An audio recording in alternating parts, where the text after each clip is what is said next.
Hello and welcome back to Book and Page. We are on to the second last chapter and second last video then of Charles Williams' The Place of the Lion. Today's chapter, chapter 15, Place of Friendship. How you really know you're getting towards the end is when the title gets dropped, but it's changed a little bit, which is very important. So, what happens in this chapter? Well, we're back with Anthony, and just like the previous chapter with Damaris and Quentin, this too happens at the same time as the burning house and the hunting of Quentin. So we get basically sort of the outside perspective of no one really on the in of what's going on and what they're perceiving as happening. We get Damaris and Quentin, who were sort of on the outside but have been brought into the fold, and what's happening from their perspective. And now we meet Anthony, who's one of the people who's been there from the beginning and has the most knowledge of what's occurring, who's actually the most sort of abstracted from it and the most separated from it. He is back in his rooms in London, the ones he shares with Quentin, and, well, it's a philosophical chapter. We had some action chapters, and the action chapters oftentimes are intercut with philosophy. This one's a mostly philosophical chapter. So while Anthony does search the apartment for Quentin, with that tiny little hope that he might be here, he sort of recognizes that he's not, and ultimately sits back to contemplate the rooms and all of the moments of friendship that he can perceive just from looking around that he had with Quentin here. All the arguments they've gotten into, all the discussions, all the gifts they've given each other, all the jokes. It's kind of emotional, especially if you have had, like, this type of friendship where it really has been conversations and discussions, especially if you've gone to school with these people, like you've gone through university type schooling with these people. I was having, like, little flashbacks myself. And as he's sort of remembering this friendship, the philosophy starts coming in about the place of friendship, the chapter title, and, of course, what that means ultimately for what is happening at the moment. Eventually, partway through this, he sort of perceives Quentin standing at the window and gets up and goes to the window himself, and in this process has a vision of where the real Quentin and Damaris currently are, being protected from the lion by the lamb. This knowledge sort of makes him realize exactly what is happening and how all of the forms came out separately from each other, but they all have to be called back together. I quoted the line will lay down with the lamb last video. That is exactly what Anthony is sort of realizing right here. So he has this moment of, this is what's happening, how can it be done, and remembers that the original Adam sort of did it. He had the naming of the beasts, and then ultimately Adam was given community as well. So that culminates in everything he's been thinking about this entire time, and he sits down and takes a nap. A very deep sleep for the evening. So, again, not a lot of action in this chapter, but quite a few philosophical points that we can at least poke at a little bit, if not dig into immensely. And part of that is still going to be the gender question, which we definitely have to keep in mind that this is an older text.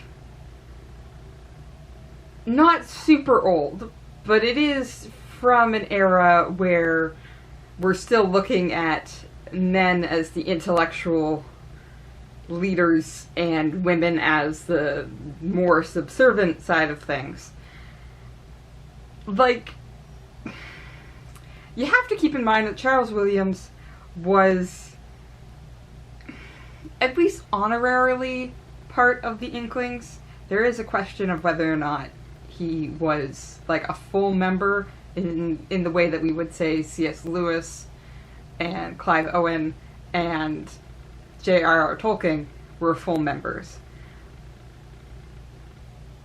He sort of bounces in and out, and there's definitely a polarizing effect. If you read how everyone took to him or didn't take to him, it is fairly interesting. But the Inkling itself, as a club, is, like, immensely a boys' club. Like, immensely a boys' club. The one woman that you could vaguely say might have been an honorary Inkling was Dorothy Sayers, who I know personally from her translation of the Dante's Divine Comedy.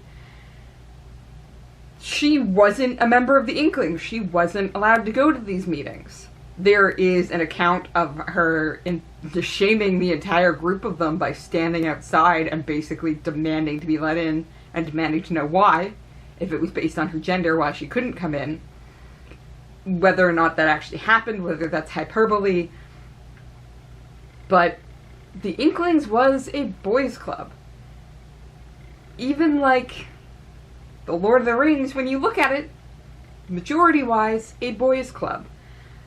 There are certainly some female characters there, but they often act as either the sort of princess stereotype or the woman acting like a man stereotype. If you've read Lord of the Rings, you know who I'm talking about here. If you've watched Lord of the Rings, you know what I'm talking about here. There isn't a depth to these women the way that there's a depth to the men in these stories. The Place of the Lion surprisingly gives us a little more of that depth. It's certainly a negative depth for the most part, but there's at least a depth there. Like, Daenerys is in fact there. And the book passes the... Oh, I'm never going to be able to remember the proper name. But it's a scale for women in media, whether or not two women talk to each other about something other than a man. I mean, that does happen here. Daenerys and Mrs. Rockbotham have discussions about philosophical thoughts, or at least you can imply that. They also talk about Mr. Berenger, certainly as well. So, like, you have to keep in mind that the context in which a thing is written is something you have to consider. It doesn't mean you can't critique it for that context, but it is a context you have to keep in mind.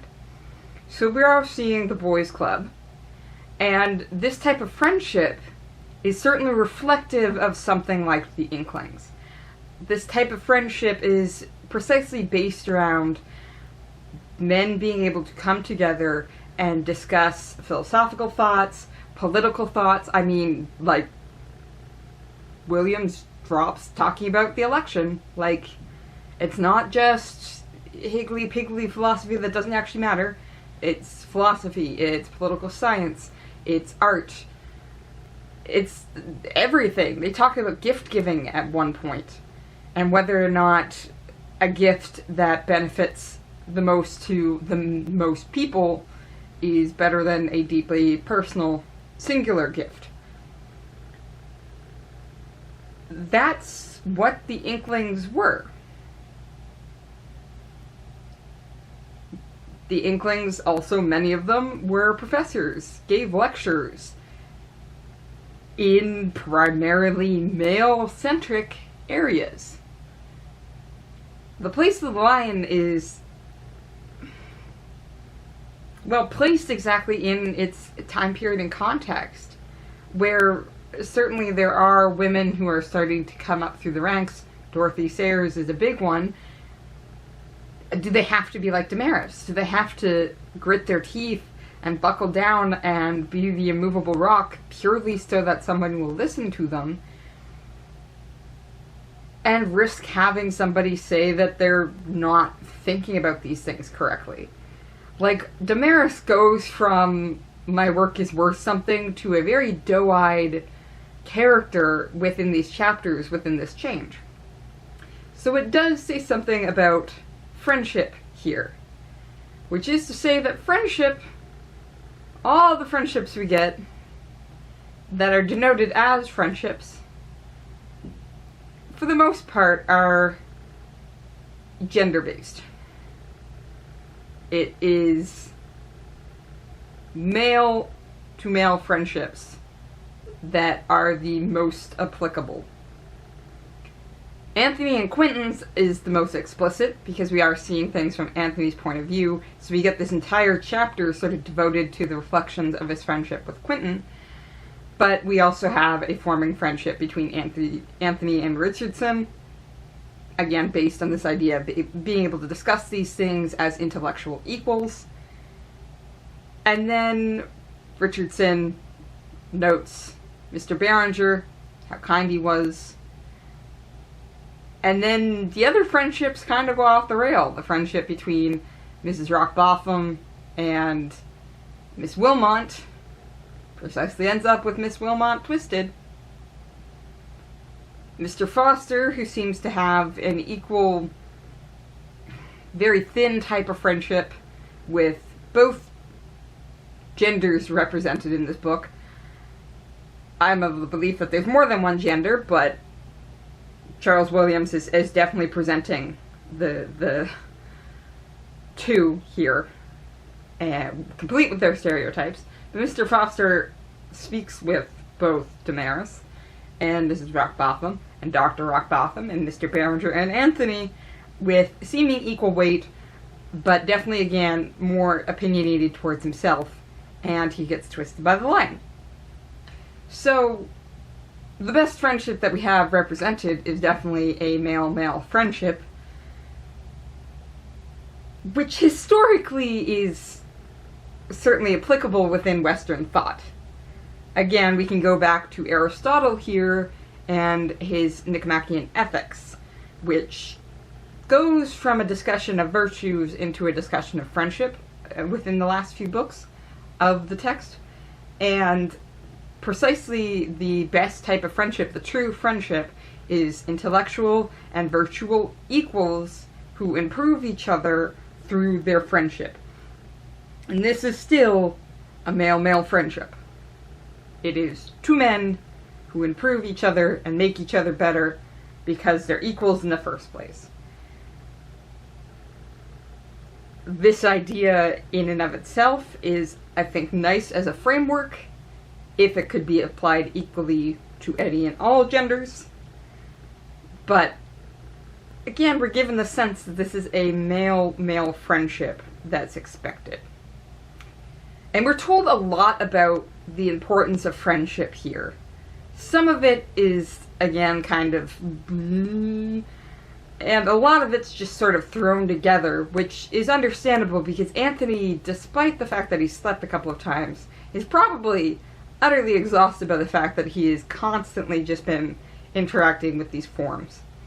But we're told that friendship is the basis of human nature. We are social animals, to pull another phrase from Aristotle here. When you look at the friendship that Anthony is reflecting on, he doesn't just reflect on his own apartment. That's certainly what he mostly does, because that's a very personal one to him. But he also has moments where he's looking out to the city. And it's a question of ultimately what type of friendship and human community has created all of this as well. It presented itself to him in an apparition of strength, how firmly the houses were set within the ground, with what decision each row of bricks lay level upon the row beneath. Spires and towers and chimneys thrust into the sky, and slender as they were, it was an energetic slenderness. The trees were drawn up, strength in displaying it, and the sunlight communicated strength. The noise that came to him from the streets resolved themselves into a litany of energy. Matter was directed by and inspired with this first and necessary virtue, and through the vast spaces of the sky, potential energy expanded in an azure wonder. So, ultimately, the city itself is created through community, and there is strength in community. And I think that's why it's really interesting that we have the change in titles here. The book, of course, is called The Place of the Lion, but when we get the closest to that title in a chapter, it's The Place of Friendship. So these two must be connected in some very important way. Community is strength, especially for humanity. A single human just left out in the woods needs a community of some sort. Now, we certainly tend to pack bond with things that are not human. In fact, at this point in time, you've started pack bonding with things that are not even alive. A lot of people have taken a liking to their Roomba as part of the family, less so than a tool that we use. Strength and friendship and community are one and the same.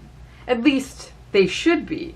That's the moment that we see the breakdown when it comes to the lion and the lion's attitude, is when it starts becoming much more a singular thing than a communal thing. And this is certainly true of practically everybody that we see. Mr. Foster especially. Like I said, he seems to have tentative relationships with a lot of people, but they're no true friendships that lead him to a virtuous life. In fact, they're more acquaintances, and if it makes him feel better and more powerful, excellent. Good on you. This is another Aristotelian type of friendship. It's a friendship of utility. You're friends because you're useful to each other. And this is actually, again, one of those conversations that comes up between Anthony and Quentin when it comes to the cigarette case. Is it a true gift if Quentin himself is going to benefit from it as well? Well, in a true friendship, utility and pleasure, which is the third type, you're friends with each other because it makes you both feel good and nothing deeper than that. But a true friendship does involve both pleasure and utility as well. So Quentin and Anthony can be true friends and still be of use to each other and enjoy each other's company. It's just improving them both along the way as well. Mr. Foster doesn't have that. He sees himself as singularly above all of these people, and ultimately the lion subverts that strength and destroys him with it, rather than making him strong. Quentin forgets the friendship he has. He forgets that there's strength in numbers here, and he forgets his friendship with Anthony, and sees only himself being pursued by the lion, rather the fact that there is two of them and they ultimately work together. Something that Anthony has not forgotten throughout the text, though I have pointed out some of the issues I have with his lack of action in regards to this prior to this point. And even look at how everyone started to become more bestial in the Burning House chapter. All of these folks started seeing the us versus them mentality when it came to Dr. Rockbotham acting high and mighty in regards to the nurse. It's suddenly this argument that all the lower folks are going to be like the lion because they want some of the power and strength themselves. Forgetting, of course, that their real strength comes from the fact that there's many of them. They can change things if they band together. It's just not often how individual societies that encourage individualism will often think, which is ultimately now a Western ideal, certainly. Friendship becomes the strength. The true place of the lion is within friendship. Strong friendships and strong community will win out. And that's what happens. Now, thankfully, I find the text is starting to move into the idea that we can include other genders in these type of friendships. One of the most strong moments of this is actually not Quentin and Anthony, but Quentin and Damaris. It is their relationship, recognizably through Anthony, of course, as the mutual friend, that defeats Mr. Foster by them recognizing their own weaknesses together and bowing to the lamb for protection. So, is it just male and male friendships? Maybe not. The other thing that I really find interesting here is the recognition right at the end. When Anthony has this realization that there will have to be a sort of Adam-like naming of the beast to call them back away, he notes that there is one name that's not called, and that is humanity's. All things were named, all but man himself. Then the sleep fell upon Adam, and in that first sleep he strove to utter his name, and as he strove he was divided, and woke to find humanity doubled.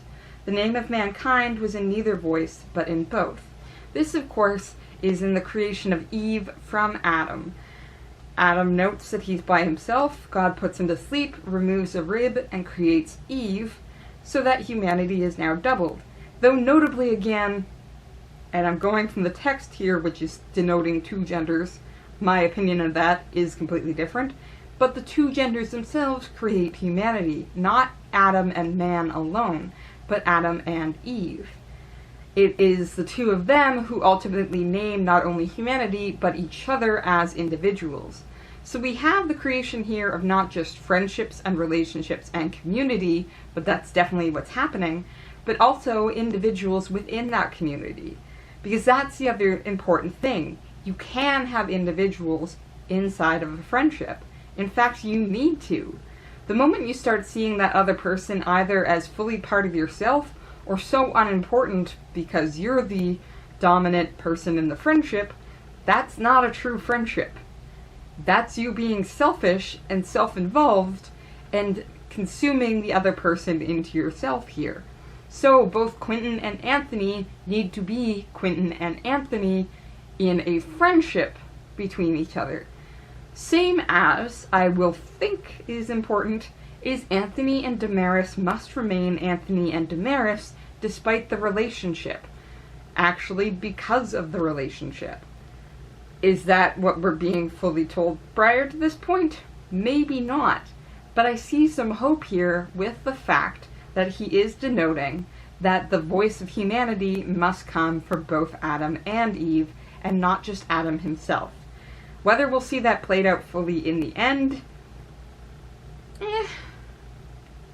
There are a few other things I'd like to pull attention to as a confirmation of this need for friendship and individuality. The note, much was possible to a man in solitude. Perhaps the final transmutations and achievements in the zones on yonder side of the central knowledge, with a capital K, were possible only to the spirit in solitude. But some things were possible only to a man in companionship, and of these the most important was balance. No mind was so good that it did not need another mind to counter and equal it, and to save it from conceit and blindness and bigotry and folly. So that's, again, a denote here when it comes to not only these relationships of friendship, but also further relationships. I think this has got to apply to any and all genders equally, and with each other for this to mean something. You are not going to get saved from conceit, blindness, bigotry, and folly if you're only listening to your own type of people. Right? If white men only listen to white men, and white women only listen to white women, gender equality is not going to work out because it's wrapped up in questions of race, religion, creed, social standing, all of these things. So you have to listen to other people who are different from yourselves. This is not quite, again, any of the friendships we seem to be getting. We're definitely upper middle class white folks in all of this. And we're not always listening to Damaris on that one. So upper class white men still have... But maybe we have some hope. We certainly at least have the lesson for it, even if we ourselves have to learn to apply that to bigger groups. The other quick thing I want to mention, simply because I find it sort of fascinating, is the confirmation that none of these forms can exist within humanity, and that's okay, with the note that friendship was one, but friends were many. The idea was one, but its epiphanies many. He then goes on to explain one winged creature, but many flights of birds. He then lists quite a few different types of birds, all of which have their own merits, their own beauty, their own sound, their own voice, all of them speaking to something in the Platonic form of that thing. Just as there are many voices of many different truths, and to get to the true truth, capital T, itself, you have to listen to all of those different voices. So another interesting moment that we ourselves, I think, are going to have to apply to larger groups than the place of the line is necessarily allowing in this moment. Mind you, that is usually the sign of a good book. A book itself is usually too small and finite. to apply these ideas equally to everything. We as readers, and good readers, then have to take these lessons and start applying them ourselves and adjusting them when certain cases are not being treated properly by these lessons. This is one of those voices that we listen to in trying to find the truth. It doesn't have the complete and total truth, but it might just have a sliver of it. This is true for everybody. Everybody has a subjective point of view of the world, but there can be parts of the objective truth there. You just have to communicate in a much wider circle than yourself and your own to hear that. The place of friendship and the place of the lion is precisely in this achievement of all of these other virtues. The virtues must come together, and friendship will help you do that. The place of the lion is not just friendship, it's also the place of the lamb, the phoenix, the eagle, the serpent, the butterfly, the unicorn, and the horse. Am I missing anything? I think those are all of the ones I've currently got here. All of them find a place in friendship, and humanity itself finds a place in friendship. Some things afterwards might have to be achieved by a singular person, but friendship's going to get you there a whole lot faster. That's the lesson that Richardson learns. Anthony has been lucky enough to have a solid friendship, and Quentin and Damaris are figuring things out as well. So, one more chapter to go. I am excited to finish up the text, which will actually bring us to the last of Season 2. Now, there will be one more video after the last chapter. We're going to do a Season 2 wrap-up and briefly go over all the texts that we looked at this season, which I think is going to be fascinating, so make sure you come back for that one as well. But first, we gotta finish The Place of the Lion. So I'm gonna keep reading, and I hope you do too. See you next time.